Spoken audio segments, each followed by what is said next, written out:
Halo semua, kembali lagi di channel Tante Wiwik. Yang hadir dari daerah mana saja nih?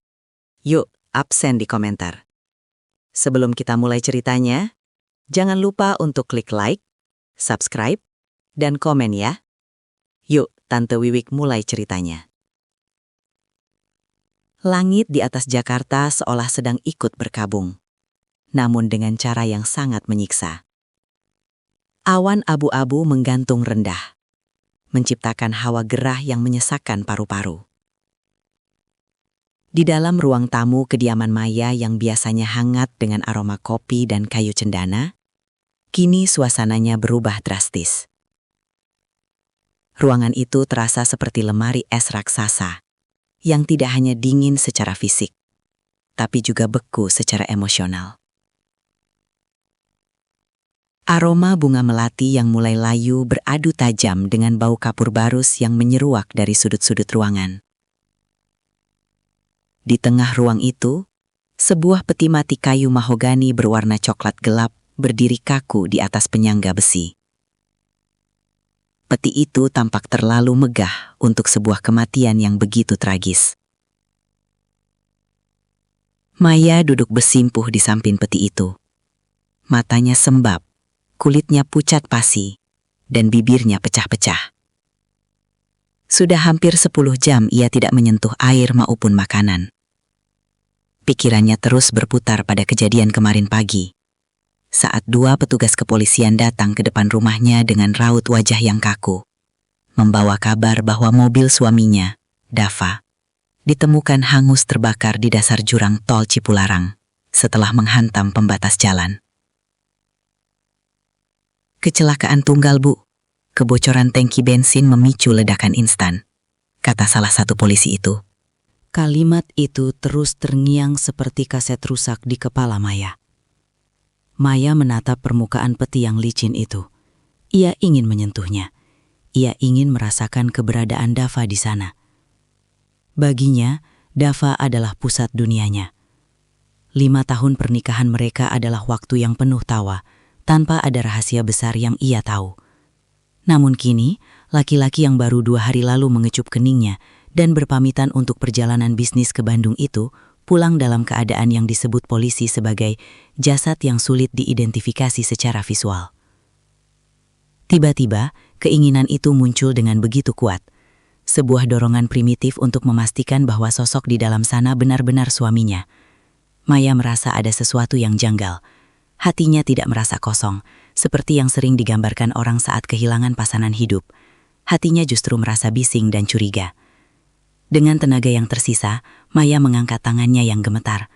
Ujung jarinya menyentuh tepian tutup peti yang sudah dalam posisi tertutup, namun belum sepenuhnya terkunci rapat. Ia ingin melihat wajah itu. Ia tidak peduli seberapa mengerikan luka bakarnya. Ia hanya ingin membisikkan kata perpisahan, tepat di telinga Dava.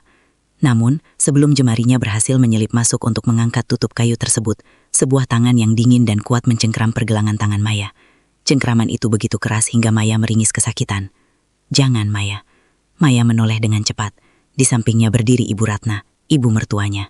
Wanita paruh baya itu mengenakan kerudung hitam panjang yang membingkai wajahnya yang tirus. Matanya merah, namun ada kilatan aneh di sana. Bukan hanya duka, melainkan sebuah kecemasan yang akut. "Ibu, aku hanya ingin melihatnya sekali saja," bisik Maya dengan suara serak. Nyaris tak terdengar di antara isak tangis pelayat yang mulai berdatangan di sudut ruangan. "Tidak boleh, Nak." Suara Ibu Ratna mendadak melunak, namun tangannya masih mencengkram Maya dengan posisi yang seolah-olah menghalangi akses ke peti itu. Kondisi wajah Dava sangat parah. Api itu menghancurkan segalanya. Kamu tidak akan kuat melihatnya. Biarkan Dava pergi dengan rupa yang indah dalam ingatanmu. Jangan nodai kenanganmu dengan pemandangan mengerikan itu. "Tapi dia suamiku, Bu. Aku berhak melihatnya." Maya mencoba menarik tangannya, namun Ibu Ratna justru semakin menekan. "Ibu melakukan ini demi kebaikanmu, Maya. Apa kamu ingin dihantui mimpi buruk seumur hidupmu? Sebagai ibunya, aku pun tidak sanggup melihatnya. Cukup para petugas forensik saja yang tahu. Kita hanya perlu mengantarnya ke liang lahat dengan doa," tegas Ibu Ratna. Kali ini nadanya mengandung intimidasi yang tidak biasa. Maya terdiam. Ia menatap mata mertuanya. Biasanya Ibu Ratna adalah sosok yang lembut dan sering mengalah. Namun hari ini, wanita itu tampak seperti penjaga gerbang yang tak tergoyahkan. Ada sesuatu yang tidak sinkron antara kata-katanya yang terdengar perhatian dan bahasa tubuhnya yang seolah-olah sedang menyembunyikan sebuah rahasia besar di balik kayu mahogani itu. Ibu Ratna kemudian memberi kode kepada dua pria berbadan tegap, kerabat jauh dari pihak Ibu Ratna yang jarang Maya temui. Tanpa menunggu persetujuan Maya, mereka segera mendekati peti. "Tolong, tutup sekarang, paku dengan kuat. Kita harus segera membawanya ke masjid sebelum waktu zuhur," perintah Ibu Ratna dengan suara yang sedikit bergetar. Maya hanya bisa terpaku saat suara palu yang menghantam paku mulai menggema di ruang tamu itu. Tak, tak, tak. Setiap hantaman palu itu terasa seperti menghantam ulu hati Maya. Ia merasa setiap paku yang menancap bukan hanya untuk mengunci peti, tapi untuk mengubur sebuah kebenaran yang belum sempat terucap. Para pelayat mulai berdiri, bersiap-siap untuk mengiringi jenazah. Maya melihat Ibu Ratna menyeka air matanya dengan tisu, namun matanya terus melirik ke arah pintu keluar, seolah memastikan tidak ada orang asing atau petugas dari pihak asuransi yang mendekat. Di tengah hiruk-pikuk orang-orang yang mulai mengangkat peti itu ke dalam mobil jenazah, Maya berdiri mematung. Pikirannya melayang pada percakapan terakhirnya dengan Dava. "Maya, kalau nanti aku pulang, aku punya kejutan besar untukmu. Sesuatu yang akan mengubah hidup kita selamanya," kata Dava saat itu sambil tersenyum misterius. Apakah kejutan itu adalah kematian ini? Ataukah kejutan itu adalah alasan mengapa peti ini harus dipaku rapat? Suasana di rumah itu kini terasa semakin asing bagi Maya. Saat peti itu diangkat keluar rumah, Maya merasa seolah-olah ia sedang melihat sebuah sandiwara panggung yang disutradarai dengan sangat rapi oleh ibu mertuanya.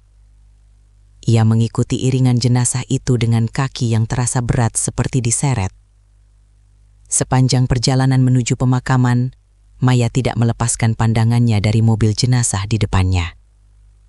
Di dalam hatinya, sebuah benih keraguan mulai tumbuh dan berakar.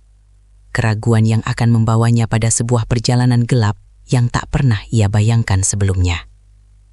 Ia bersumpah, jika ada satu saja lubang dalam cerita yang disusun oleh Ibu Ratna, ia akan menggalinya sampai ke dasar. Tanpa Maya sadari, di saku gamis hipamnya, ponsel Dava yang sempat ia amankan sebelum disita Ibu Ratna bergetar pelan. Sebuah notifikasi muncul di layar yang terkunci. Sebuah pesan dari nomor yang tidak dikenal. "Rencana pertama berhasil. Tunggu instruksi selanjutnya untuk pencairan dana." Pesan itu menghilang secepat ia muncul. Namun aura misteri di sekitar peti mati yang terkunci itu baru saja dimulai. Langit di atas pemakaman TPU Jeruk Purut tidak memberikan ampun. Hujan yang tadinya hanya gerimis tipis, kini berubah menjadi curahan air yang deras, seolah-olah alam sedang berusaha mencuci bersih dosa-dosa yang mungkin tersembunyi di bawah permukaan tanah. Maya berdiri di bawah payung hitam yang dipegang oleh salah seorang kerabat jauhnya, namun bahunya tetap basah. Dinginnya air hujan tidak sebanding dengan rasa beku yang menjalar di sekujur tubuhnya saat melihat peti mati coklat gelap itu perlahan diturunkan ke dalam liang lahat yang sempit. Suara gesekan tali tambang dengan kayu peti terdengar seperti rintihan panjang di telinga Maya. Ia menatap ke bawah, ke arah lubang persegi yang gelap itu.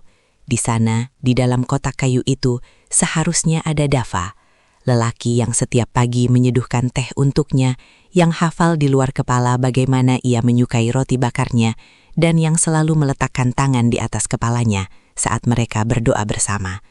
Kini, sosok itu akan ditimbun tanah merah yang basah dan berat.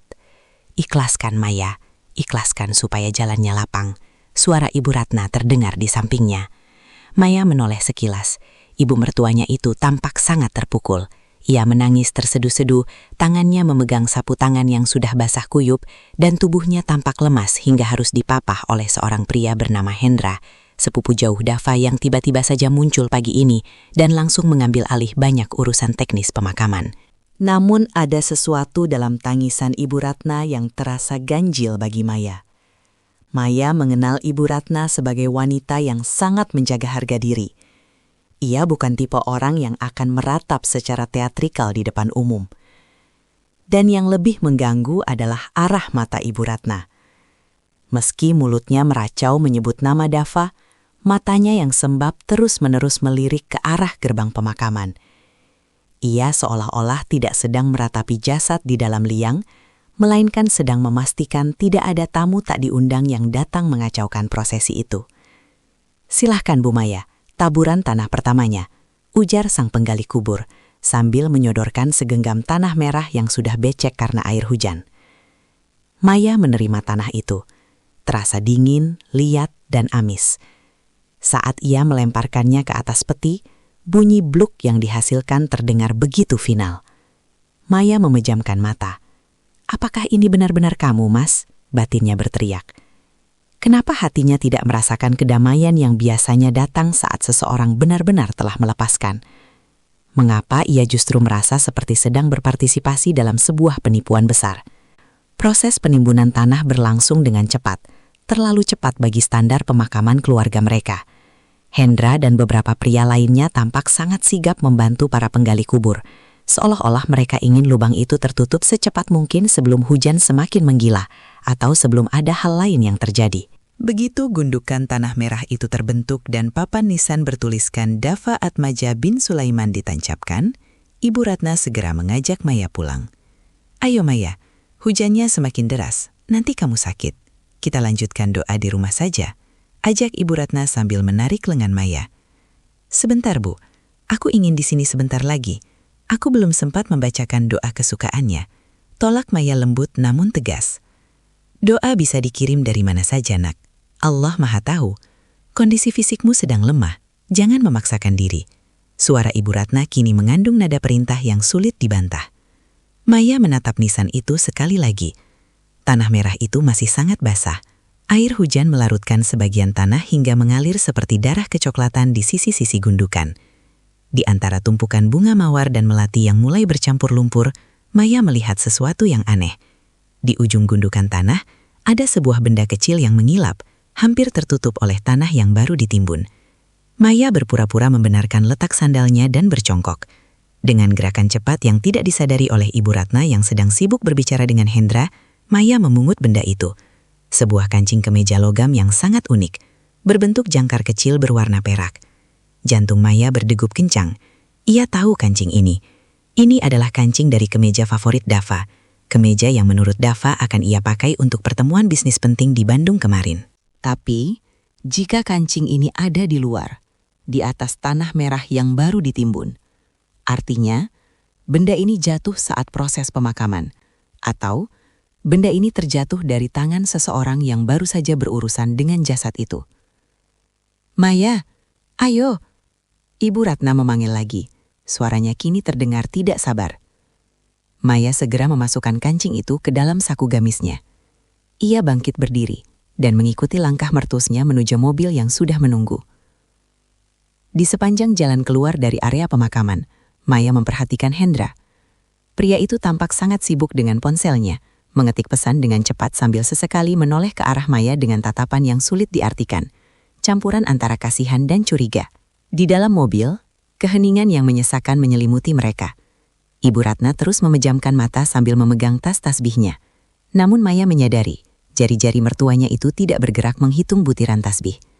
Jari-jari itu justru meremas tas kulitnya dengan sangat kuat hingga buku-buku jarinya memutih. "Ibu tahu kecelakaan itu terjadi di kilometer berapa?" tanya Maya tiba-tiba, memecah kesunyian. Ibu Ratna tersentak kecil, namun tidak membuka matanya. "Polisi bilang di kilometer 97, Maya. Kenapa kamu tanya itu sekarang?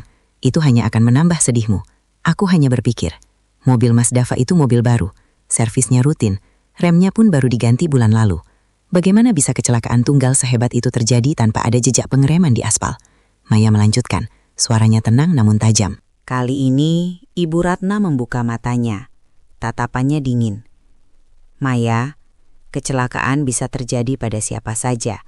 Kadang Tuhan punya cara yang tidak kita mengerti untuk memanggil hambanya. Jangan mencari-cari kesalahan yang tidak ada. Itu hanya akan membuat arwah Dava tidak tenang. Ibu benar, sahut Maya singkat. Namun di dalam kepalanya, Maya sudah menyusun rencana lain. Sesampainya di rumah, suasana masih ramai dengan para tetangga yang menyiapkan pengajian malam pertama. Maya langsung menuju kamar utama dan mengunci pintu. Ia mengeluarkan kancing perak berbentuk jangkar itu dari sakunya. Ia kemudian menuju lemari pakaian Dava dan membuka laci tempat suaminya menyimpan koleksi kemeja formal. Maya mencari kemeja biru tua yang memiliki kancing jangkar itu. Ia menemukannya di gantungan paling pojok. Namun saat ia memeriksa kemeja itu, jantungnya seakan melompat keluar. Kemeja itu masih ada di sana, lengkap. Tidak ada satupun kancing yang hilang. Lalu, kancing siapa yang ia temukan di atas liang lahat tadi? Jika itu kancing Dava, berarti Dava memakai kemeja lain yang identik? Tidak mungkin. Dava hanya punya satu kemeja dengan desain kancing khusus itu. Sebuah oleh-oleh yang mereka beli saat bulan madu di Yunani. Maya terduduk di tepi ranjang. Keringat dingin mulai bercucuran di pelipisnya, meskipun AC kamar menyala dingin. Ia merogoh saku gamisnya lagi, mencari ponsel Dava yang ia temukan sebelum peti itu dibawa ke masjid. Ia menekan tombol daya. Layarnya menyala, menampilkan foto pernikahan mereka yang sedang tersenyum bahagia. Maya mencoba memasukkan tanggal lahirnya sebagai kata sandi. Salah. Ia mencoba tanggal pernikahan mereka. Salah. Ia mencoba tanggal pertama kali mereka bertemu. Salah. Saat Maya hampir menyerah, ia teringat pada kancing perak di tangannya. Ia melihat detail kecil di belakang kancing itu. Ada ukiran angka kecil yang hampir tak terbaca. 0707. Maya mencoba angka itu sebagai pin ponsel Dava. Klik. Layar terbuka. Napas Maya memburu. Ia segera membuka folder pesan. Namun kotak masuknya bersih, seolah baru saja dihapus secara massal. Maya tidak menyerah. Ia membuka aplikasi cloud storage yang terhubung dengan akun kerja Dava.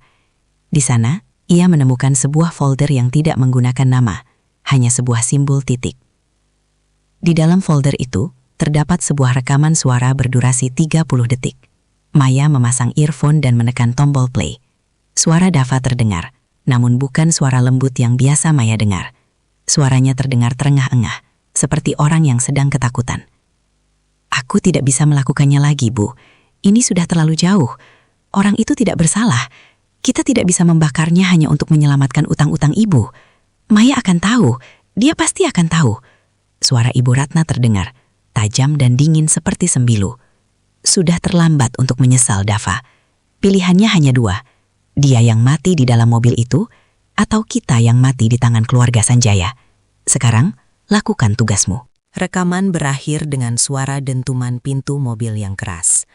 Maya menjatuhkan ponsel itu ke atas kasur. Tangannya menutup mulutnya agar jeritannya tidak terdengar sampai keluar kamar. Tanah merah di pemakaman itu mungkin masih basah, tapi kebenaran yang mulai terungkap ini terasa jauh lebih kotor dan berdarah. Dava belum tentu mati, tapi seseorang yang malang telah mati menggantikannya. Dan yang paling mengerikan adalah Maya baru saja mengubuskan seorang asing di bawah nama suaminya sendiri, sementara sang pembunuh mungkin sedang berada di luar pintu kamarnya, menyiapkan nampan teh untuk para pelayat. Maya bangkit, matanya kini tidak lagi sembab oleh duka. Ada api kemarahan yang mulai berkobar. Ia harus tahu siapa yang ada di dalam kubur itu, dan ia harus menemukan Dava, hidup atau mati, untuk menuntut perhitungan. Bab 3. Jejak yang terhapus. Malam pertama setelah pemakaman adalah malam yang paling panjang dalam hidup Maya. Di luar kamar, suara lantunan ayat suci dari para pelayat terdengar seperti dengungan lebah yang jauh dan tak nyata. Maya masih tertuduk di lantai, bersandar pada dipan tempat tidur yang biasanya ia bagi dengan Dava. Di genggamannya, ponsel Dava terasa panas. Atau mungkin hanya imajinasinya yang sedang terbakar oleh rekaman suara yang baru saja ia dengar. Orang itu tidak bersalah. Kita tidak bisa membakarnya. Kalimat itu berputar-putar di kepalanya seperti badai. Maya memejamkan mata, mencoba mengingat kembali detail peti mati tadi siang. Ia teringat betapa ringannya peti itu saat diangkat oleh para kerabat. Atau mungkin itu hanya perasaannya. Tidak, ada yang salah. Semuanya salah. Maya menyeka air matanya dengan kasar. Duka yang tadinya melumpuhkan, kini bertransformasi menjadi energi dingin yang tajam. Ia harus bergerak. Ia tidak bisa hanya diam meratapi jasad asing yang kini bersemayam di bawah nisan suaminya. Ia kembali membuka ponsel Dava, kali ini dengan tangan yang lebih stabil.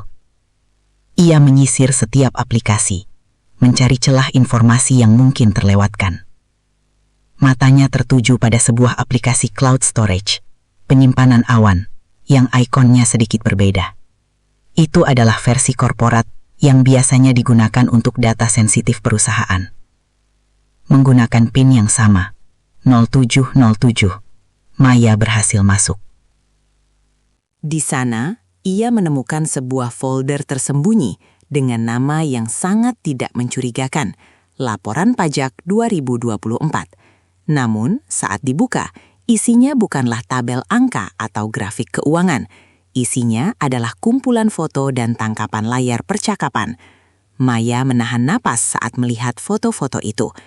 Ada foto Dava bersama seorang wanita muda berambut pirang platinum dengan gaya berpakaian yang sangat mewah.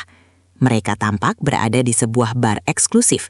Di foto lain, mereka terlihat sedang bergandengan tangan memasuki sebuah lobi apartemen yang sangat dikenal Maya, The Verde Residence, salah satu hunian paling mahal di pusat kota. Maya mengenali wanita itu. Namanya sering muncul di kolom sosialita media daring. Clarissa Sanjaya, putri bungsu dari Pak Broto Sanjaya, pemilik Sanjaya Group, perusahaan tempat Dava bekerja sebagai manajer keuangan. Jadi, ini keluarga Sanjaya yang dimaksud ibu? Bisik Maya pedih. Ia terus mengusap layar. Ia menemukan tangkapan layar percakapan antara Dava dan sebuah nomor tanpa nama. Pesan 1. Uang muka sudah masuk ke rekening luar negeri. Pastikan pesta kembang api di tol berjalan mulus. Tidak boleh ada identitas yang tersisa. Pesan 2. Bagaimana dengan istrimu? Pesan 3. Balasan Dava. Maya aman. Ibu akan menanganinya. Dia hanya perlu tahu aku sudah jadi abu. Hati Maya seperti disayat sembilu. Dia hanya perlu tahu aku sudah jadi abu. Ulang Maya dengan suara bergetar. Laki-laki yang ia cintai dengan sepenuh jiwa, laki-laki yang ia pikir adalah pelindungnya, ternyata telah merencanakan kematiannya sendiri sambil merencanakan masa depan dengan wanita lain, dan ibunya sendiri yang memuluskan jalan itu. Tiba-tiba, suara ketukan pintu kamar mengejutkan Maya. "Maya, kamu di dalam, nak?" Itu suara Ibu Ratna. Lembut, namun bagi Maya sekarang, suara itu terdengar seperti desisan ular. Maya segera menyembunyikan ponsel Dava di bawah bantal dan meraih sebuah buku Yasin yang tergeletak di nakas. "Iya, Bu, masuk saja." Pintu terbuka. Ibu Ratna masuk membawa nampan berisi segelas susu hangat dan sepiring kecil biskuit. Wajahnya tampak sangat lelah, namun matanya tetap tajam, menyapu ke seluruh penjuru kamar seolah sedang mencari sesuatu yang hilang. "Makanlah sedikit. Dari tadi pagi kamu belum mengisi perut. Nanti kamu jatuh sakit, siapa yang akan mengurus tahlilan Dava?" ujar Ibu Ratna sambil meletakkan nampan itu di meja rias. "Terima kasih, Bu. Maya belum lapar," jawab Maya tanpa menatap mata mertuanya. Ibu Ratna duduk di tepi ranjang, tepat di sebelah bantal tempat Maya menyembunyikan ponsel. Maya menahan napas, jantungnya berdegup kencang, hingga ia takut Ibu Ratna bisa mendengarnya. "Ibu tahu ini berat, tapi hidup harus terus berjalan," kata Ibu Ratna sambil mengelus bahu Maya. "Tadi Hendra bilang, besok kita sudah bisa mulai mengurus klaim asuransi jiwa Dava. Katanya ada polis besar yang Dava buat tahun lalu." Uangnya cukup untuk kamu memulai hidup baru, atau mungkin pindah dari rumah ini agar tidak terus teringat Dava. "Pindah atau diusir?" batin Maya. "Secepat itu, Bu. Tanah makamnya saja belum kering," sahut Maya. Kali ini ia memberanikan diri menatap langsung ke mata Ibu Ratna. Ibu Ratna tidak berkedip. "Lebih cepat lebih baik, Maya. Utang-utang Dava ternyata banyak. Ibu tidak ingin kamu terbebani oleh penagih utang yang nanti datang ke rumah ini. Kita butuh uang itu untuk menutup semuanya." "Utang apa, Bu?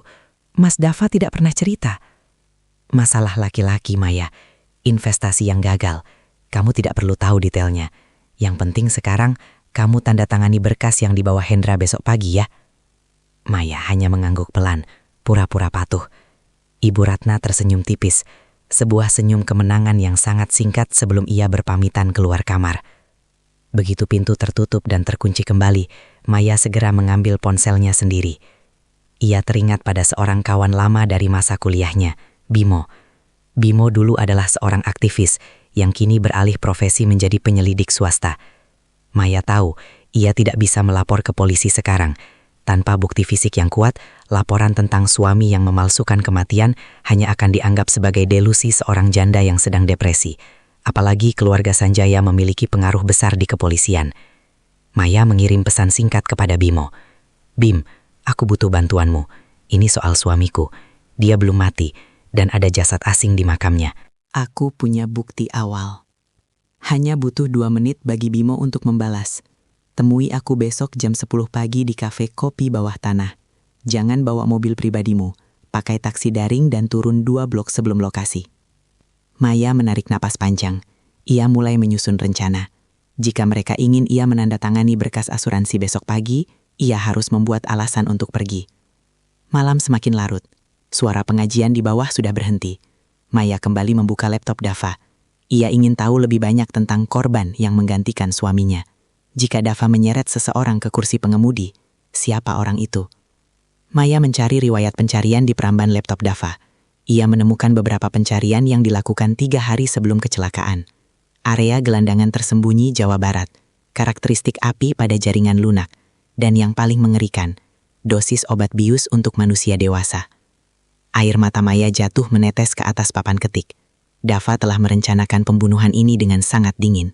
Ia mencari seseorang yang tidak akan dicari, seseorang yang eksistensinya dianggap sampah oleh masyarakat, hanya untuk dijadikan abu yang menyamar sebagai dirinya sendiri.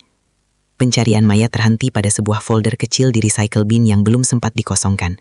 Isinya adalah pindaian kartu identitas seorang pria bernama Suryo. Alamatnya di sebuah desa terpencil di kaki Gunung Cermai. Ada catatan kecil tertulis di sana.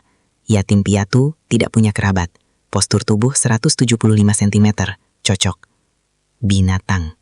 Desis Maya. Suaminya bukan hanya seorang pengkhianat dan penipu. Dia adalah seorang pembunuh berdarah dingin. Maya menyalin semua data itu ke sebuah flash disk kecil yang ia kalungkan di leher, di balik bajunya. Ia harus sangat berhati-hati. Di rumah ini ia sedang dikelilingi oleh serigala berbulu domba. Ibu Ratna, Hendra, dan mungkin beberapa pelayat yang masih ada di luar adalah bagian dari jaringan ini. Sebelum mematikan laptop, Maya melihat satu folder lagi yang terselip di sistem operasi. Nama foldernya, Show. Ia teringat narasi yang ia baca sebelumnya. Jika aku sudah mati, aku show. Maya membukanya. Ternyata itu adalah singkatan dari Shoulder to Cry On. Isinya adalah rekaman video Dava yang berbicara langsung ke kamera. Maya, jika kamu melihat ini, mungkin rencana ini gagal, atau mungkin aku sudah jauh. Maafkan aku. Ibu benar, dunia ini keras. Aku tidak bisa hidup miskin. Pak Broto menjanjikan segalanya, asalkan aku bisa menghilangkan jejak penggelapan dana perusahaan yang aku lakukan untuknya. Dan Clarissa, dia adalah tiketku menuju puncak. Kamu terlalu baik untuk dunia yang kotor ini, Maya. Tetaplah jadi Maya yang polos, ambil uang asuransi itu dan lupakan aku. Jangan pernah mencari tahu lebih jauh, atau kamu akan berakhir seperti pria di dalam mobil itu. Video berakhir. Wajah Dava di video itu tampak begitu asing. Tidak ada lagi binar cinta di matanya. Yang ada hanyalah ambisi yang gila dan kegelapan yang pekat. Maya mematikan laptop dengan tangan gemetar. Ia tidak akan menangis lagi. Jika Dava ingin ia tetap menjadi Maya yang polos, maka ia akan memberikan akting terbaiknya. Ia akan menjadi janda yang hancur dan patuh di depan mereka. Sementara di balik bayangan, ia akan meruntuhkan seluruh kerajaan kebohongan yang mereka bangun. Aku tidak akan mengambil uang asuransi itu, Dava, bisik Maya ke kegelapan kamar. Aku akan mengambil kebebasanmu, dan aku akan memberikan keadilan bagi Suryo. esok hari akan menjadi awal dari perang yang sesungguhnya. Maya merebahkan diri, memaksakan matanya terpejam, meski ia tahu bahwa di bawah sana, di liang lahat yang dingin, ada seorang pria bernama Suryo yang sedang menanti keadilan darinya. Sinar matahari pagi yang masuk melalui celah gorden kamar terasa seperti sembilu yang menyayat mata Maya. Ia terbangun dengan kepala yang berat, namun kesadarannya pulih dalam sekejap begitu ia merasakan logam dingin flash disk di balik bajunya. Di luar kamar, suara langkah kaki yang tergesa-gesa dan denting piring mulai terdengar. Sandiwara hari kedua telah dimulai. Maya bangkit, mematut diri di cermin. Ia sengaja tidak menutupi lingkaran hitam di bawah matanya. Ia membiarkan rambutnya sedikit berantakan dan mengenakan gamis berwarna abu-abu kusam. Ia harus terlihat seperti wanita yang nyawanya baru saja direnggut separuh. Polos, hancur, dan mudah dikendalikan. Begitu ia membuka pintu kamar, Ibu Ratna sudah berdiri di lorong dengan nampan berisi kopi hitam. Di belakangnya, Hendra duduk di meja makan dengan tas kerja kulit yang terbuka lebar. Di atas meja, tumpukan kertas dengan materai yang sudah tertempel rapi tampak menanti. "Pagi, Maya, Ibu baru saja mau mengetuk pintumu," kata Ibu Ratna dengan nada yang dibuat selembut mungkin. "Hendra sudah di sini sejak jam 7. Dia bilang pihak asuransi butuh tanda tanganmu segera agar proses verifikasi lapangan bisa dilewati dengan cepat." Maya berjalan gontai menuju meja makan. Matanya menatap tumpukan berkas itu dengan pandangan kosong. "Sepagi ini, Mas Hendra, apa tidak bisa tunggu setelah pengajian 7 hari? Hendra berdehem, merapikan letak kacamatanya. "Begini, Maya, kita berkejaran dengan waktu." Kabar kecelakaan ini sudah masuk berita nasional. Pihak kepolisian akan segera merilis laporan final. Jika kita tidak memasukkan klaim sekarang, dana tersebut bisa dibekukan untuk penyelidikan lebih lanjut jika ada pihak ketiga yang menggugat. Kita ingin semuanya bersih, bukan? Maya duduk di hadapan Hendra. Ia melirik sekilas ke arah dokumen yang berada di paling atas, formulir klaim asuransi jiwa utama, manfaat kematian akibat kecelakaan. Nilai yang tertera di sana membuat jantungnya berdesir. 10 miliar rupiah. 10 miliar rupiah. Harga yang mereka tetapkan untuk nyawa seorang gelandangan bernama Suryo. Tanda tangan di sini, Maya. Dan di sini. Tangan Hendra menunjuk kolom yang diberi tanda silang kecil dengan pensil. Maya meraih pulpen. Namun tangannya dibuat gemetar hebat. Ia menatap Ibu Ratna yang berdiri tepat di sampingnya, mengawasi setiap gerak-gerik ujung pulpen itu seperti elang. "Bu, apa Mas Dava punya utang sebanyak itu, sampai kita harus secepat ini mencairkan uangnya?" tanya Maya pelan, suaranya parau. Ibu Ratna menghela napas panjang, berakting seolah ia sedang menahan beban berat. "Banyak, Nak. Utang pada vendor, utang modal bisnis yang gagal di Bandung. Jika uang ini tidak cair, rumah ini bisa disita. Ibu tidak mau kamu menggelandang di jalanan. Tanda tanganlah, demi masa depanmu juga." Maya menempelkan ujung pulpen ke atas kertas. Ia bisa merasakan atmosfer ruangan yang menegang. Ibu Ratna dan Hendra seolah menahan napas. Hanya tinggal satu goresan tinta, dan rencana mereka akan memasuki tahap berikutnya. Tiba-tiba, Maya menjatuhkan pulpen itu. Ia menutup wajahnya dengan kedua tangan dan mulai terisak. "Aku tidak bisa, Bu. Rasanya seperti aku sedang menjual nyawa Mas Dava. Aku tidak peduli soal rumah ini. Aku hanya ingin Mas Dava kembali." Tangis Maya pecah. Ini bukan sekadar akting. Sebagian dari tangisannya adalah luapan rasa mual karena harus duduk semeja dengan para pembunuh ini. Ibu Ratna tampak tidak sabar. Ia meletakkan tangannya di bahu Maya, namun cengkeramannya sedikit terlalu kuat. "Maya, dengarkan Ibu. Menangis tidak akan menghidupkan Dava. Menandatangani ini adalah cara terakhirmu berbakti padanya agar urusan dunianya selesai. Jangan egois."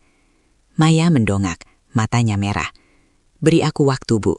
Aku harus ke kelurahan dulu untuk mengurus surat kematian yang asli dan ke puskesmas. Aku merasa pusing sekali. Aku butuh obat."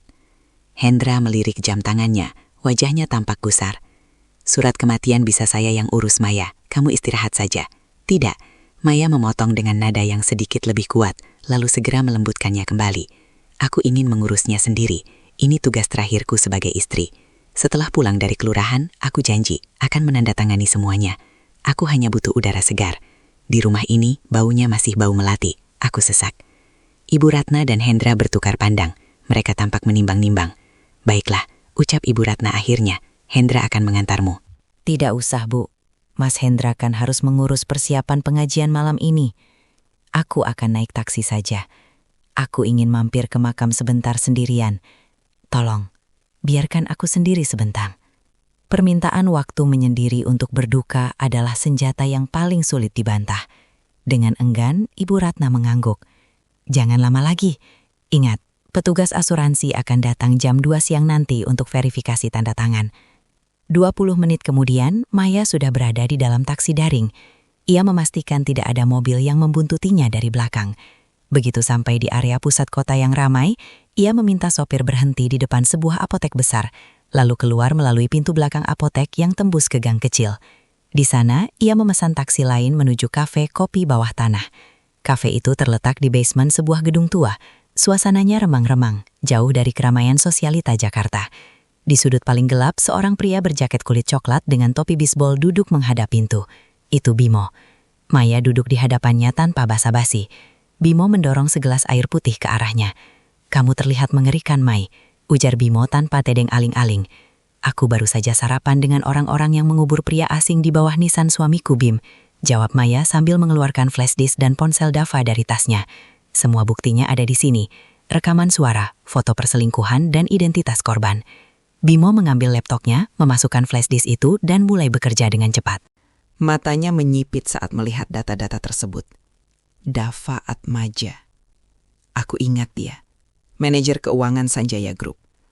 Perusahaan itu sedang dalam pantauan otoritas pajak atas dugaan pencucian uang senilai ratusan miliar.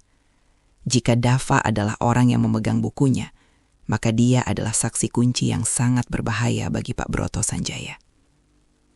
Jadi itu sebabnya mereka memasukkan kematiannya, tanya Maya. Lebih dari itu, Mai. Dengan menganggap Dava mati, semua penyelidikan pajak terhadapnya secara pribadi akan dihentikan. Dia bisa hidup dengan identitas baru, membawa lari rahasia Pak Broto, dan mendapatkan bonus berupa uang asuransi, serta putri sang bos, Clarissa. Bimo memutar video show yang ditemukan Maya. Bajingan ini benar-benar rapi. Lalu jasad itu. Suara Maya bergetar. Suryo, gelandangan dari Cirebon. Bimo menghela napas. Aku baru saja mengecek laporan kecelakaan di kilometer 97. Polisi bilang jasadnya hangus 90%. Tidak ada autopsi mendalam karena keluarga. Dalam hal ini ibu mertuamu menolak dengan alasan duka dan segera mengklaim jasad tersebut. Itu prosedur yang sengaja dipercepat. Maya menggenggam gelasnya erat-erat. Apa yang harus aku lakukan, Bim? Aku tidak ingin mereka menang. Aku ingin Dava melihat semuanya hancur sebelum dia sempat lari ke Singapura. Bimo menatap Maya dengan serius. Jangan tanda tangani berkas asuransi itu. Begitu kamu tanda tangan, uang itu akan mengalir ke rekening Ibu Ratna, dan mereka akan segera menghilang. Kita butuh waktu untuk melakukan ekshumasi, pembongkaran makam, untuk tes DNA resmi. Tapi itu butuh izin polisi, dan polisi bisa saja sudah dibayar oleh Sanjaya. Aku punya ide, kata Maya tiba-tiba. Ibu Ratna sangat takut pada hal-hal mistis. Dia percaya pada karma dan arwah penasaran. Sejak semalam dia sudah gelisah. Aku akan menggunakan ketakutannya untuk membuatnya bicara di depan kamera tersembunyi. Beresiko, Mai. Jika mereka tahu kamu sedang bermain-main, nyawamu bisa jadi pengganti Suryo. Nyawaku sudah mati sejak aku mendengar rekaman suara itu, Bim. Sekarang, aku hanya ingin kebenaran. Bimo mengangguk. Ia mengeluarkan sebuah kancing perak kecil dari sakunya. Kancing yang sangat mirip dengan yang ditemukan Maya di makam. Aku punya perangkat penyadap dan kamera mini yang berbentuk kancing. Pasang ini di ruang tamu dan di kamar Ibu Ratna.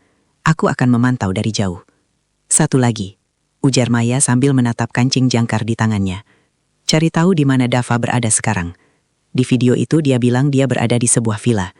Aku yakin itu villa milik keluarga Sanjaya. Aku akan melacak sinyal terakhir dari ponsel Clarissa Sanjaya. Biasanya sosialita seperti dia tidak bisa lepas dari media sosial. Itu akan menjadi lubang dalam persembunyian mereka. Maya bangkit. Jam sudah menunjukkan pukul 13. Ia harus kembali ke rumah sebelum petugas asuransi datang. Mai, panggil Bimo saat Maya hendak melangkah pergi. Hati-hati. Orang yang sudah berani membunuh satu orang untuk menutupi rahasia tidak akan ragu untuk membunuh orang kedua. Maya hanya mengangguk kecil. Ia keluar dari kafe itu bukan lagi sebagai janda yang hancur, melainkan sebagai seorang pemburu yang sedang memasang perangkap bagi mangsanya. Sesampainya di rumah, Maya melihat sebuah mobil mewah terparkir di depan. 2 orang pria berpakaian rapi sedang berbicara dengan Ibu Ratna di teras. Petugas asuransi sudah datang. Ibu Ratna menoleh ke arah Maya dengan tatapan yang tajam dan menuntut. Maya, dari mana saja kamu? Mereka sudah menunggumu 1 jam. Maya tersenyum sangat tipis, nyaris tak terlihat. Maaf Bu, tadi di kelurahan antreannya panjang. Tapi sekarang, aku sudah siap untuk menyelesaikan semuanya. Di dalam tasnya, kamera kancing pemberian Bimo sudah aktif. Dan di dalam hatinya, Maya sudah menyiapkan sebuah kejutan yang akan membuat Ibu Ratna berharap ia tidak pernah menginjakkan kaki di pemakaman kemarin siang. Bab 5. Teror di balik dinding. Aura di ruang tamu siang itu terasa mencekik. 2 petugas asuransi, pria parubaya dengan setelan jas abu-abu yang kaku, duduk berhadapan dengan Ibu Ratna dan Hendra. Di atas meja, dokumen 10 miliar itu sudah menanti sentuhan tinta Maya. Begitu Maya melangkah masuk, atmosfer ruangan berubah. Ibu Ratna segera berdiri, matanya berkilat antara amarah yang tertahan dan tuntutan yang mendesak. Duduk Maya. Bapak-bapak ini sudah memberikan pengecualian waktu karena duka yang kamu alami. Sekarang, tolong tanda tangani agar semua beban ini terangkat dari pundak kita, ujar Ibu Ratna. Kalimatnya terdengar seperti sebuah permohonan, namun cengkeramannya pada sandaran kursi kayu menceritakan hal lain. Maya duduk dengan perlahan.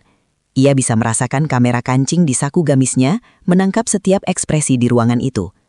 Ia menatap salah satu petugas asuransi, seorang pria bernama Pak Gunawan. Pak, suara Maya terdengar bergetar. Apakah prosedur pencairan ini memang biasanya secepat ini?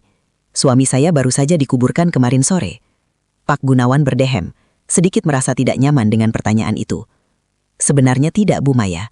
Namun, pihak keluarga, dalam hal ini Ibu Ratna dan Pak Hendra, telah melampirkan surat keterangan kepolisian yang menyatakan kecelakaan ini bersifat konklusif dan jasad sudah teridentifikasi oleh pihak keluarga secara mutlak. Hal itu mempercepat proses administrasi kami. Maya melirik ke arah Hendra. Pria itu tampak sibuk mengelap kacamata dengan sapu tangan, menghindari kontak mata. Teridentifikasi oleh keluarga, gumam Maya pelan, cukup keras untuk membuat Ibu Ratna menegang. Tapi jasad itu hangus, Pak. Saya sendiri bahkan tidak diizinkan melihat wajahnya. Maya, Ibu Ratna memotong dengan suara yang meninggi.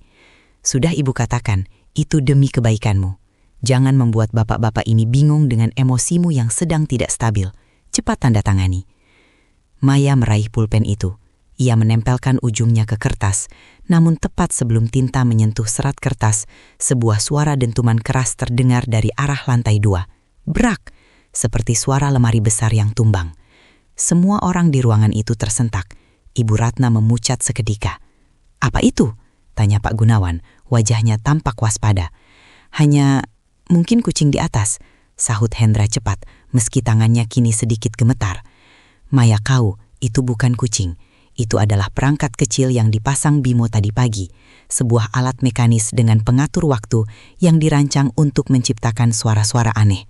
Saya akan periksa, ujar Maya sambil bangkit berdiri. Tidak usah, biar Hendra saja, cegah Ibu Ratna. Namun Maya sudah melangkah menuju tangga.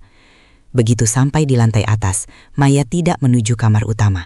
Ia masuk ke kamar Ibu Ratna yang pintunya sedikit terbuka. Dengan gerakan kilat, ia menyelipkan sebuah perangkat audio kecil di bawah rancang mertuanya dan menaruh sebuah benda di atas bantal. Kancing perak berbentuk jangkar yang ia temukan di makam kemarin. Maya kembali ke bawah dengan wajah yang sengaja dibuat pucat pasi. Tidak ada apa-apa di atas, Bu. Tapi udara di atas terasa sangat dingin, dan baunya seperti bau bensin yang terbakar. Bensin yang terbakar bekerja seperti sengatan listrik bagi Ibu Ratna. Wanita itu mundur selangkah, napasnya memburu. "Jangan bicara sembarangan, Maya," bentak Ibu Ratna. Namun suaranya kini goyah. "Maaf Pak Gunawan." Maya kembali duduk. "Sepertinya saya sedang tidak sehat. Saya merasa ada sesuatu yang belum selesai." "Mas Dava?" Sepertinya dia ingin mengatakan sesuatu. Hendra mencoba menengahi. "Pak Gunawan, mohon maaf atas ketidaknyamanan ini. Istri mendiang masih dalam kondisi syok berat. Bagaimana jika dokumen ini ditinggalkan saja di sini? Dan kami akan mengantarkannya ke kantor Bapak sore nanti, setelah Maya lebih tenang." Pak Gunawan tampak ragu. "Sebenarnya aturannya harus ditandatangani di depan saksi dari kami. Tapi melihat kondisi ini, baiklah. Namun mohon diingat, jika lewat dari jam 5 sore, verifikasi ini akan masuk ke siklus bulan depan." Begitu kedua petugas itu pergi, Ibu Ratna meledak. Ia menyambar lengan Maya dan menariknya berdiri. "Apa-apaan kamu tadi? Kamu hampir saja merusak semuanya." Maya melepaskan cengkeraman itu dengan kekuatan yang mengejutkan mertuanya. Merusak apa, Bu? Merusak rencana Ibu untuk mengambil 10 miliar itu. Ibu bilang uang itu untuk bayar hutang Mas Dava. Tapi kenapa Ibu terlihat sangat ketakutan saat aku menyebut bau bensin?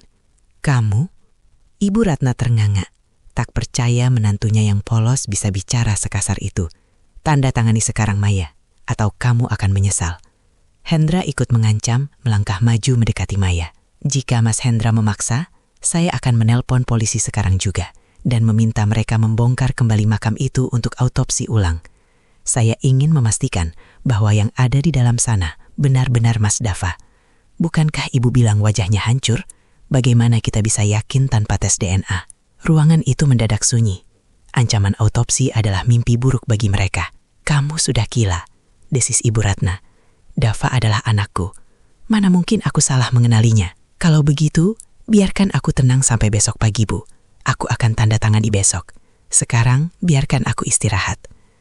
Maya berbalik dan berjalan menuju kamarnya, meninggalkan Ibu Ratna dan Hendra dalam kemarahan yang bercampur dengan kecemasan yang mendalam. Malam harinya, teror yang sebenarnya dimulai. Maya duduk di dalam kamarnya yang gelap, memantau dari tabletnya melalui kamera kancing yang ia pasang di kamar Ibu Ratna. Ia melihat mertuanya itu masuk ke kamar dengan wajah lelah. Saat Ibu Ratna hendak merebahkan diri, ia melihat benda itu di atas bantalnya. Kancing perak berbentuk jangkar. Ibu Ratna menjerit pelan, menyambar kancing itu dan melemparnya ke lantai, seolah-olah benda itu adalah bara api. "Bagaimana bisa ada di sini? Hendra sudah bilang semua baju itu sudah dibuang," ratapnya. Kemudian, Maya menekan tombol di tabletnya. Melalui perangkat audio di bawah ranjang, ia memutar suara rekaman Dava yang sudah dimodifikasi oleh Bimo menjadi suara yang berat dan penuh gema. "Ibu, kenapa wajahku tidak ada? Ibu, di sini gelap, dingin." Ibu Ratna jatuh terduduk di lantai, menutup telinganya dengan histeris. "Dava, tidak, itu tidak mungkin. Kamu sudah mati, kamu sudah dikubur." "Kenapa peti itu dipaku, Bu? Aku tidak bisa bernafas, bensin itu membakarku." Ibu Ratna merangkak menuju pojok ruangan, tubuhnya gemetar hebat. "Maafkan Ibu, Dava, itu ide Pak Broto. Dia yang bilang kita butuh tumbal. Ibu hanya ingin kamu selamat dari penjara." Maya mematung di balik pintunya. "Tumbal." Kata itu akhirnya keluar dari mulut Ibu Ratna. Ia segera menghubungi Bimo. "Bim, kamu dengar itu? Dia mengaku, dia menyebut Pak Broto dan tumbal." "Aku merekam semuanya, Mai." Suara Bimo terdengar lewat earpiece. "Tapi pengakuan saat ketakutan seperti ini belum cukup kuat di pengadilan jika dia nanti membantahnya dengan alasan trauma. Kita butuh bukti lokasi Dava." "Aku akan membuatnya menelepon Dava," kata Maya. Ketakutan akan membuatnya mencari perlindungan pada satu-satunya orang yang ia percayai. Maya keluar dari kamarnya dan mengetuk pintu kamar Ibu Ratna dengan keras. Ibu kenapa?" Aku dengar ibu teriak. Ibu Ratna membuka pintu dengan kasar, wajahnya pucat seperti mayat hidup. Ia langsung mencengkeram bahu Maya. "Maya, Dava ada di sini. Dia datang. Dia marah karena petinya dipaku." Maya menatap mertuanya dengan pandangan dingin yang tajam. "Mungkin karena yang di dalam sana bukan Mas Dava, Bu. Makanya arwahnya tidak tenang. Ibu harus tanya pada Mas Dava." Apa yang harus kita lakukan?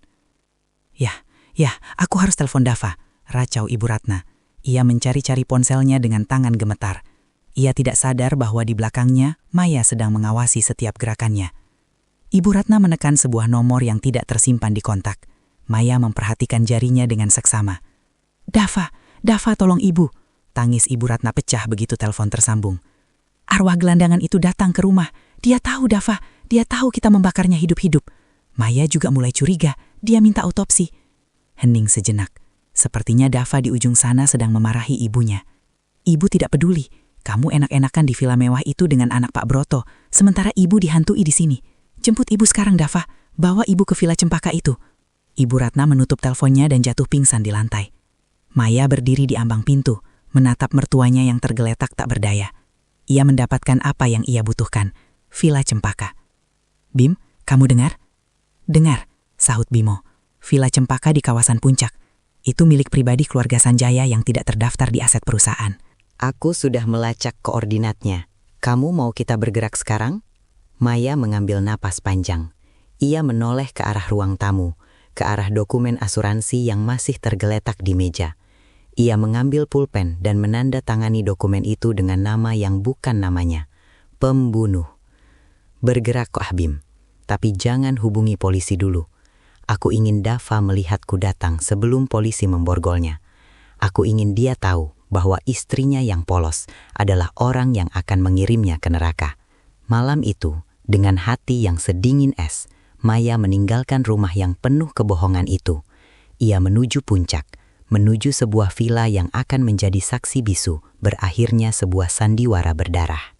Perjalanan menuju puncak terasa seperti menembus kabut masa lalu yang kelam. Maya duduk di dalam mobil Bimo yang melaju membelah kegelapan jalur pegunungan yang berkelok. Di luar, pepohonan pinus tampak seperti raksasa hitam yang mengawasi setiap gerak-gerik mereka. Dinginnya udara mulai meresap melalui celah jendela, namun suhu di dalam dada Maya jauh lebih membeku. Villa Cempaka berada di ujung jalan pribadi, sekitar 2 kilometer dari jalur utama, ujar Bimo sambil memantau tablet di pangkuannya. Sinyal ponsel Clarissa Sanjaya aktif di sana. Ada setidaknya 3 pengawal di gerbang depan, tapi aku sudah menemukan jalan setapak melalui kebun teh di sisi belakang. Maya mengangguk. Ia mengenakan jaket hitam dan topi yang menutupi sebagian wajahnya. Di dalam sakunya, ia menggenggam ponsel yang terus merekam, sebuah senjata digital yang siap meledakkan kebenaran. Aku tidak ingin mereka tertangkap saat sedang tidur, Bim. Aku ingin mereka tertangkap saat mereka merasa paling aman. Mobil berhenti di sebuah gubuk tua petani teh. Mereka melanjutkan perjalanan dengan berjalan kaki, menembus kabut yang semakin pekat. Setelah mendaki selama 15 menit, kemegahan Villa Cempaka mulai terlihat. Bangunan bergaya arsitektur modern minimalis itu berdiri angkuh di atas tebing, dengan lampu-lampu taman yang temaram. Mereka menyelinap melalui barisan pohon pelindung, hingga mencapai teras belakang yang berbatasan langsung dengan kolam renang Infinity. Dari balik kaca besar, Maya melihat pemandangan yang menghancurkan sisa-sisa hatinya. Di dalam ruangan yang hangat, Dava, suaminya yang baru saja ia kuburkan kemarin, tengah duduk bersantai di sofa bludru. Ia tidak terlihat seperti orang yang sedang bersembunyi. Ia mengenakan kemeja sutra, menyesap segelas anggur mahal, dan tertawa lebar. Di sampingnya, Clarissa Sanjaya bersandar manja di bahunya. Jemarinya yang lentik memainkan kerah baju Dava. Tunggu sampai uang asuransi itu cair, sayang. Suara Dava terdengar samar melalui celah ventilasi. Kita akan meninggalkan drama ini. Ibu akan menyusul ke Singapura setelah keadaan tenang. Maya, dia terlalu bodoh untuk menyadari bahwa pria yang dia tangisi di makam itu hanyalah gelandangan yang kupungut dari pinggir jalan. Clarissa tertawa, suara yang terdengar seperti denting kaca yang pecah di telinga Maya. Ayahku sudah mengurus semua dokumen barumu. Nama kamu sekarang bukan lagi Dava Atmaja. Selamat datang di kehidupan baru, Adrian Sanjaya. Maya merasakan perutnya mual. Kejam, sangat kejam. Bagaimana mungkin seseorang yang pernah berbagi ranjang dan doa dengannya bisa bicara seolah-olah nyawa manusia, termasuk nyawanya dan nyawa Suryo, hanyalah bidak catur yang bisa dibuang. Sekarang, Mai, bisik Bimo, Tangannya sudah memegang kamera profesional untuk menangkap gambar mereka. Belum, sahut Maya. Matanya berkilat penuh dendam. Aku ingin masuk ke sana. Aku ingin melihat matanya saat dia menyadari bahwa istri bodohnya ini adalah orang yang akan menutup pintu kehidupan barunya selamanya. Maya melangkah keluar dari kegelapan, menuju pintu kaca yang tidak terkunci. Saat ia mendorong pintu itu, bunyi gesekan halus menarik perhatian dua orang di dalam. Dava menoleh, senyum kemenangannya membeku seketika. Gelas anggur di tangannya terlepas, jatuh menghantam lantai marmer, pecah berkeping-keping, persis seperti kebohongan yang selama ini ia bangun. "Malam, Mas Dava," sapa Maya dengan suara setenang air telaga. "Atau aku harus memanggilmu Adrian?" Keheningan yang mencekam menyergap ruangan itu, hanya menyisakan suara detak jam dinding yang terdengar seperti dentuman jantung. Dava berdiri mematung, wajahnya yang tadinya berseri kini pucat pasi, seperti mayat yang sebenarnya. Di sampingnya, Clarissa Sanjaya bangkit dari sofa. Raut wajahnya berubah dari terkejut menjadi penghinaan yang tajam. "Maya, bagaimana kamu?" Kalimat Dava menggantung di udara, lidahnya seolah keluar. Maya melangkah maju, kakinya menginjak pecahan gelas anggur yang berserakan. Suara gemeretak kaca di bawah sepatunya terdengar seperti peringatan maut. "Kenapa, Mas? Kaget melihat mayat istrimu yang bodoh ini bangkit dari duka." "Siapa perempuan ini, Adrian?" Clarissa bertanya dengan nada tinggi, matanya menatap Maya dengan jijik. "Ini janda yang kamu bilang tidak tahu apa-apa itu?" Maya tertawa kecil, suara tawa yang dingin dan membuat bulu kuduk berdiri. "Adrian, nama yang bagus untuk seorang pembunuh. Tapi sayang, nisan di TPU Jeruk Purut masih bertuliskan nama Dava Atmaja. Kamu ingin hidup baru, Mas, tapi kamu membangunnya di atas mayat orang lain, di atas darah Suryo." Mendengar nama Suryo disebut, Dava tersentak. Ia mencoba menguasai diri, melangkah mendekat dengan tangan terentang seolah ingin memeluk. "Maya, dengarkan aku. Ini semua demi kita. Aku terjepit. Pak Broto mengancamku. Aku harus melakukan ini agar kita bisa bebas dari utang dan hidup mewah. Aku berencana menjemputmu nanti." "Berhenti berbohong," bentak Maya. "Aku sudah mendengar rekaman suaramu. Aku sudah melihat video show di laptopmu. Kamu tidak berencana menjemputku. Kamu berencana membuangku seperti sampah setelah uang 10 miliar itu cair. Kamu bahkan membiarkan ibumu ketakutan setengah mati sendirian di rumah." Dava terdiam, wajahnya mengeras. Topeng pria lembut yang selama ini ia pakai retak sepenuhnya, menampakkan sosok monster yang haus kekuasaan. "Lalu apa maumu, Maya? Kamu mau melapor polisi? Silahkan. Pak Broto punya pengaruh besar. Kamu hanya seorang wanita sendirian tanpa bukti. Siapa yang akan percaya padamu?" "Aku tidak sendirian," sahut Maya tenang. Ia menunjuk ke arah kegelapan di luar pintu kaca, di mana lampu kilat kamera Bimo baru saja menyambar. "Semua percakapanmu, kehadiranmu di sini, dan pengakuan ibumu tentang Tumbal sudah terekam dan terkirim ke server awan yang tidak bisa kamu hapus." Clarissa tampak panik. "Adrian, lakukan sesuatu. Jangan biarkan dia keluar dari sini membawa rekaman itu." Dava menatap Maya dengan tatapan gelap. Ia melirik ke arah interkom untuk memanggil pengawal di depan. Namun sebelum tangannya menyentuh tombol, suara sirine polisi terdengar meraung dari kejauhan, membelah sunyinya puncak. "Bimo tidak hanya membawa kamera, Mas. Dia membawa keadilan," bisik Maya. Dava ambruk di atas sofa, harga dirinya runtuh. Namun Clarissa justru berteriak histeris, "Ayahku tidak akan membiarkan ini. Kalian tidak tahu siapa yang kalian hadapi." "Aku tahu siapa yang kuhadapi," balas Maya sambil menatap Dava yang tertunduk. "Aku menghadapi seorang pria yang kehilangan jiwanya demi selembar kertas asuransi. Dan sekarang, Mas, waktumu untuk benar-benar mati di mata hukum telah tiba." Pintu villa didobrak terbuka. Pasukan berseragam masuk dengan senjata terhunus. Di tengah kekacauan itu, Maya berbalik, berjalan keluar menuju udara malam yang dingin. Ia merasa lelah. Namun untuk pertama kalinya sejak kecelakaan itu, ia bisa bernapas dengan lega. Penangkapan di Villa Cempaka seharusnya menjadi akhir. Namun bagi Maya, itu hanyalah pembukaan dari labirin yang lebih berbahaya. Pagi harinya, berita tentang munculnya kembali manajer yang tewas meledak di media. Namun hanya dalam hitungan jam, narasi di televisi mulai berubah. Pengacara papan atas yang disewa Pak Broto Sanjaya mulai bermanuver, menyebut bahwa Dava adalah korban penculikan dan trauma psikologis yang dipaksa memalsukan kematiannya oleh sindikat tertentu. Maya duduk di ruang tunggu kantor polisi, sementara Bimo tampak gelisah menatap layar ponselnya. "Mai, ada yang tidak beres. Jaksa wilayah yang menangani kasus ini tiba-tiba diganti. Rekaman pengakuan Ibu Ratna di rumah dianggap tidak sah sebagai bukti, karena diambil tanpa izin dan di bawah tekanan psikologis suara gaib." Belum sempat Maya membalas, pintu ruang tunggu terbuka.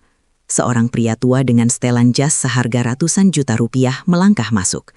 Pak Broto Sanjaya. Wajahnya tenang, namun matanya memancarkan otoritas yang mampu membungkam ruangan. "Nak Maya," sapa Pak Broto, suaranya berat dan berwibawa. Ia duduk di hadapan Maya tanpa diundang. Dunia ini tidak sesederhana hitam dan putih. Dava memang salah, tapi dia adalah aset penting bagi perusahaan saya. Dan putri saya, Clarissa, tidak boleh terseret dalam lumpur ini. Maya menatap pria itu dengan berani. "Aset? Anda menyebut pria yang membunuh seorang gelandangan sebagai aset? Putri Anda terlibat dalam persembunyian seorang buronan, Pak Broto." Pak Broto tersenyum tipis, sebuah senyum yang lebih dingin dari es puncak. "Uang 10 miliar asuransi itu, ambillah. Saya akan tambahkan 10 miliar lagi dari kantong pribadi saya. Anggap saja itu uang tutup mulut dan biaya untuk kamu menghilang dari negara ini. Kamu masih muda, Maya. Jangan sia-siakan hidupmu hanya untuk mengejar keadilan yang sebenarnya bisa dibeli." "Keadilan untuk Suryo tidak dijual, Pak," sahut Maya tegas. "Suryo?" Pak Broto tertawa meremehkan. "Siapa yang akan peduli pada seorang gelandangan yang bahkan tidak punya akte kelahiran? Di mata hukum, dia tidak pernah ada. Jika kamu terus keras kepala, Maya, kamu akan menyadari bahwa melawan saya sama saja dengan mencoba menghentikan badai dengan tangan kosong." Begitu Pak Broto pergi, Bimo mendekat dengan wajah pucat. "Mai, saksi kunci kita, petugas kamar jenazah yang menyerahkan potongan kain itu, dia baru saja dilaporkan tewas dalam kecelakaan tabrak lari 1 jam yang lalu." Maya merasakan lututnya lemas. Pak Broto mulai melenyapkan jejak dengan tangan besinya. Ini bukan lagi sekadar urusan rumah tangga atau perselingkuhan. Ini adalah perang melawan gurita kekuasaan yang tak segan menumpahkan darah. "Mereka pikir mereka bisa menghapus Suryo karena dia miskin," bisik Maya dengan tangan mengepal. "Tapi mereka lupa, aku masih punya satu kartu as yang tidak mereka ketahui." Maya teringat pada flash disk yang masih melingkar di lehernya. Di sana, tersimpan data penggelapan pajak Pak Broto yang dikumpulkan Dava sebagai jaminan keamanan pribadinya. Dava terlalu takut untuk menggunakannya, tapi Maya tidak. Jika Pak Broto ingin bermain kotor, Maya akan memastikan seluruh kekaisaran Sanjaya terbakar bersama kebohongan mereka. Keadaan berubah menjadi perburuan maut. Setelah kematian petugas kamar jenazah, Maya tidak lagi pulang ke rumahnya. Bersama Bimo, ia berpindah dari satu hotel melati ke hotel lainnya, menghindari sorot kamera CCTV dan patroli orang-orang bayaran Pak Broto yang menyisir kota. Dunia Maya kini menyempit menjadi ruangan pengap dengan cahaya redup dari layar laptop. "Mereka sudah memblokir akses ke media-media besar," ujar Bimo sambil mengetik dengan cepat. Berita tentang Dava mulai tenggelam, digantikan oleh isu-isu pengalihan. Pak Broto menggunakan kekuatannya untuk membungkam pers. Maya menatap layar yang menampilkan dokumen keuangan rahasia Sanjaya Group. "Kalau mereka menutup pintu depan, kita lewat pintu belakang, Bim. Kita tidak butuh stasiun televisi. Kita butuh rakyat." Malam itu, Maya mulai mengunggah data penggelapan pajak dan pencucian uang Sanjaya Group ke platform anonim yang tak bisa dilacak. Namun ia tidak hanya mengunggah angka, ia mengunggah video pengakuan Dava di Villa Cempaka yang sempat direkam diam-diam oleh Bimo, di mana Dava menyebutkan bahwa rencana pembakaran mobil adalah instruksi untuk menghilangkan jejak audit keuangan. Maya memberi judul unggahan itu, "Nyawa untuk Angka, Skandal Darah Sanjaya." Dalam hitungan jam, unggahan itu menjadi viral. Netizen mulai bergerak, membagikan bukti-bukti tersebut hingga tagar #keadilan untuk Suryo dan #tangkap Broto Sanjaya memuncaki tren. Kekuatan masa digital yang tak terkendali membuat dinding pelindung Pak Broto mulai retak. Namun, keberanian itu ada harganya. Saat mereka bersiap pindah lokasi, sebuah mobil SUV hitam tanpa plat nomor menghantam bagian belakang mobil Bimo di sebuah lorong gelap. Benturan itu begitu keras hingga kaca jendela pecah berhamburan. "Lari, Mai, bawa laptopnya!" teriak Bimo sambil menahan pintu mobil yang terjepit. Maya merangkak keluar dengan napas tersengal memeluk tas berisi bukti-bukti itu. Dua pria berbadan tegap keluar dari SUV hitam, salah satunya memegang senjata api. Maya berlari menembus gang-gang sempit, jantungnya berdegup seirama dengan langkah kaki yang mengejarnya di belakang. Ia terpojok di sebuah gudang tua di pinggiran dermaga. Suara langkah sepatu bot para pengejarnya terdengar semakin dekat, menggema di antara kontainer besi. Di tengah keputusasaan itu, Maya melihat sebuah siluet berdiri di bawah lampu jalan yang remang. "Maya, serahkan flash disk itu." Suara itu sangat dikenal. Maya tertegun. Di hadapannya, Dava berdiri dengan tangan terborgol satu sisi namun tanpa pengawalan polisi. Di belakangnya berdiri Pak Broto dengan wajah murka. Rupanya, Pak Broto telah berhasil mengeluarkan Dava dari tahanan sementara melalui celah hukum korup. "Kamu sudah keterlaluan, Maya," desis Dava. "Kamu menghancurkan masa depanku." Maya menatap suaminya dengan tatapan paling hina yang pernah ia miliki. "Masa depanmu sudah mati bersama pria yang kamu bakar di tol itu, Dava." Dan sekarang, seluruh dunia sedang menonton kalian. Maya mengangkat ponselnya. Ia tidak sedang menelepon polisi. Ia sedang melakukan live streaming yang ditonton oleh ratusan ribu orang secara langsung. Wajah Pak Broto, Dava, dan senjata yang diarahkan padanya kini terpampang nyata di layar jutaan penduduk negeri. "Silahkan, tembak aku," tantang Maya dengan tangan gemetar namun suara yang kokoh. "Maka kalian akan mengakui kejahatan ini di depan seluruh dunia." Keheningan yang mematikan menyelimuti gudang tua itu. Pak Broto tertegun. Wajahnya yang angkuh perlahan memucat saat menyadari lingkaran merah kecil di layar ponsel Maya menunjukkan angka penonton yang terus melonjak. Senjata di tangan anak buahnya perlahan diturunkan.